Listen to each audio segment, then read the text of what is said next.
The Tudor rose is the national flower of England. Unlike most national flowers, it wasn't created by nature. It was created as a royal symbol. At first glance, it looks like a single rose. But it's actually made from two different flowers. The white rose represents the House of York. The red rose represents the House of Lancaster. For more than 30 years, those two royal houses fought for the English throne. Their conflict became known as the Wars of the Roses. Between 1455 and 1487, the Civil War claimed thousands of lives and reshaped the future of England. After Henry Tudor defeated Richard III, he married Elizabeth of York, bringing the two rival families together. A new emblem was then created. By combining the white rose with the red rose, the result became known as the Tudor rose. It represented the beginning of the Tudor dynasty and the end of one of England's longest civil wars. Today, the Tudor rose still appears on royal palaces, government buildings, official documents, coins, and military insignia across England. More than 5 centuries later, it remains one of the country's most recognizable national symbols. The Tudor rose isn't remembered because it's rare. It's remembered because it turned two rival kingdoms into one symbol. The tulip is the national flower of the Netherlands. Today, it's one of the country's most famous symbols. Every spring, millions of tulips bloom across the Dutch countryside. The colorful fields attract visitors from around the world. But here's the surprising part. The tulip didn't originate in the Netherlands. It first grew wild in the mountains of Central Asia. Later, it became a prized flower in the Ottoman Empire. In the 16th century, tulip bulbs arrived in the Netherlands through trade. The Dutch quickly fell in love with them. New varieties appeared in different colors, patterns, and shapes. Soon, owning rare tulips became a symbol of wealth. By the 1630s, tulip prices had reached unbelievable levels.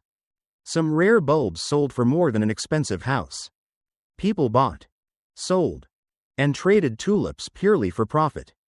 The craze became known as tulip mania.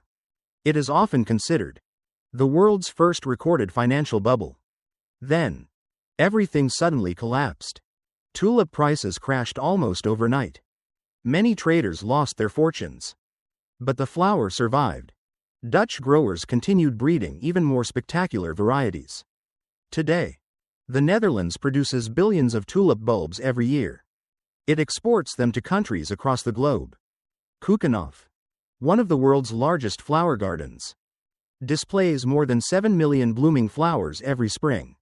The tulip is no longer a symbol of speculation. It has become a symbol of Dutch beauty, innovation, and horticultural excellence. Few flowers have ever changed both history and the global flower industry. Quite like the tulip, the fleur-de-lis is one of France's oldest national symbols. Unlike the other flowers on this list, it isn't a real flower. It is a stylized design, inspired by the lily. For centuries, people believed it represented purity, honor, and royalty. The symbol became closely associated with the French monarchy. By the 12th century, French kings were already placing the fleur-de-lis on royal coats of arms. It soon appeared on crowns, flags, coins, and official seals.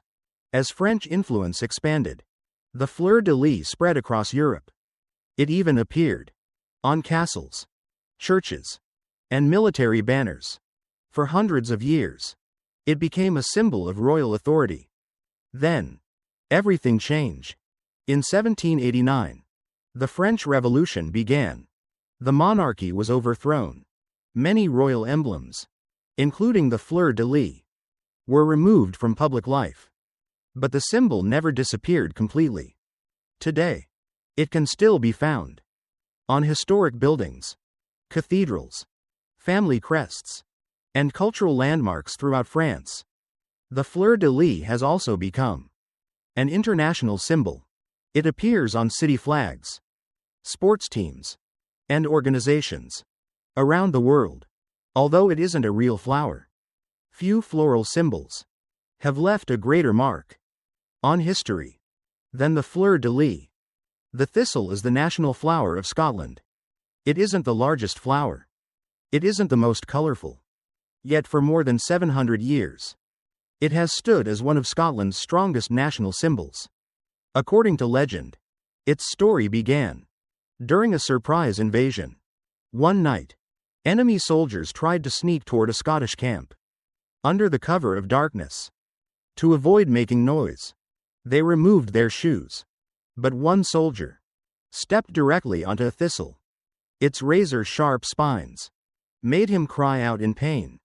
The sudden scream alerted the sleeping Scottish warriors, allowing them to prepare for battle. The surprise attack failed. Whether the story is entirely true remains uncertain, but the legend became deeply woven into Scottish history.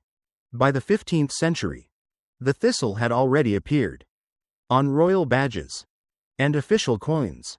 Later, King James III established the Order of the Thistle, one of the highest honors in Scotland. Today, the thistle appears on passports, government buildings, sports uniforms, military insignia, and countless national emblems. Its sharp spines have come to represent strength, courage, and resilience. For Scotland, no flower better reflects the spirit of a nation that refused to surrender. The sunflower is the national flower of Ukraine. Today, it is recognized around the world as one of the country's most powerful symbols. But surprisingly, the sunflower did not originate in Europe. It first grew in North America, where indigenous peoples cultivated it. Thousands of years ago, during the 16th century, Spanish explorers brought sunflower seeds back to Europe. The plant quickly spread across the continent. It found especially fertile soil in Ukraine, where vast sunflower fields began covering the countryside. By the 19th century, Ukraine had become one of the world's leading producers of sunflowers. The seeds were pressed into cooking oil, while the flowers became a familiar part of everyday life. Today, Ukraine produces one of the largest shares of the world's sunflower oil. Beyond agriculture, the sunflower has taken on an even deeper meaning. Its bright yellow petals and dark center have become a symbol of hope, peace, and resilience. For millions of people, the sunflower is no longer just a flower. It has become the spirit of Ukraine itself. The white lily is the national flower of Italy. For thousands of years, it has been admired for its elegant beauty and pure white petals.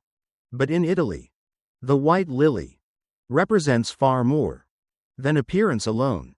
Since ancient times, the flower has symbolized purity, hope, and new beginnings.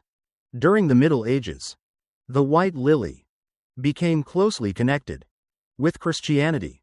Artists often painted it beside the Virgin Mary to represent purity and faith.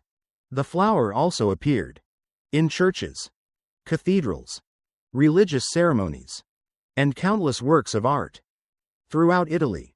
Beyond religion, the white lily became a symbol of elegance and cultural heritage. Its graceful shape inspired generations of painters, sculptors, and architects. Even today, white lilies are commonly seen at festivals, weddings, and important celebrations across the country. They continue to remind people of beauty, peace, and renewal. For Italy, the white lily is more than a national flower. It is a timeless symbol of the country's history, art, and enduring spirit.